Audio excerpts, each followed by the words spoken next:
তানিয়া, তানিয়া, এই বাইরে আজকে ওয়েদারটা কিন্তু চমৎকার সুন্দর, বুঝছো? বাইরে বৃষ্টি হচ্ছে, পাকোড়া হইলে যে যা হইতো না। সত্যি বৃষ্টি হইতেছে? আরে অসম্ভব সুন্দর একটা ওয়েদার। ঠিকই বলছো, বৃষ্টির দিনে পাকোড়া মানে অসাধারণ লাগে। ঠিক আছে, অসাধারণ, অসাধারণ, বৃষ্টির দিনের অসাধারণ। সাথে পাকোড়াই যায়। আচ্ছা, কি পাকোড়া খাবা? বাসায় কি আছে?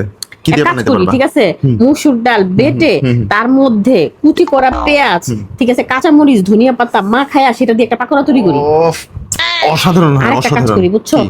বাসায় অনেক ধরনের সবজি আছে, সেগুলো একদম কুচি কুচি করে কেটে, ঠিক আছে, তার সাথে কুচি পেঁয়াজ, কাঁচা মরিচ, ধনিয়া পাতা দিয়ে মাখায় সেটা দিয়ে একটা পাকোড়া তৈরি মানে করি। আমি কি বলবো, তুমি যে আমাকে এগুলো বলতেছো না, মানে আমার জিহ্বাতে এখনই পানি চলে আসছে, মনে হচ্ছে এখনই খেয়ে ফেলি। আচ্ছা, চাটনি কি চাটনি খাবা?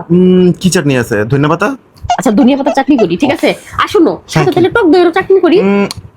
করবা? অনেক দিন খাই না তোমার টক দইয়ের চাটনিটা, যা হয় না। আচ্ছা, ঠিক এই আছে। শোনো, এই বাসায় কি মুরগি মাংস আছে? মুরগি মাংস দিয়ে যদি একটু পাকোড়া করতে তাহলে কিন্তু অসাধারণ এটা কিন্তু হতো। একদম ঠিক কথা বলছো, এত পাকোড়ার মধ্যে চিকেন পাকোড়া না হলে একদম জমবেই না। ঠিক আছে, এক কাজ করি, কি? বাসায় মুরগি মাংস রান্না করা আছে, ঠিক আছে, আচ্ছা, সেখান থেকে মাংসগুলো তুলে সেই মাংস দিয়ে একটা পাকোড়া তৈরি করে ফেলি। এই শোনো শোনো শোনো শোনো, সবার লাস্টে কিন্তু তোমার হাতে মজাদার একটা গরম গরম চা না হইলে কিন্তু আরে হয় না। কি বলো, এত কিছু বানানোর সাথে যদি এক কাপ গরম গরম দুধ চা না হয়, দুধটা একদম ঘন করে, ঠিক আছে, একদম চাটা গরম গরম তোমার সামনে নিয়ে আসবো, ঠিক আছে।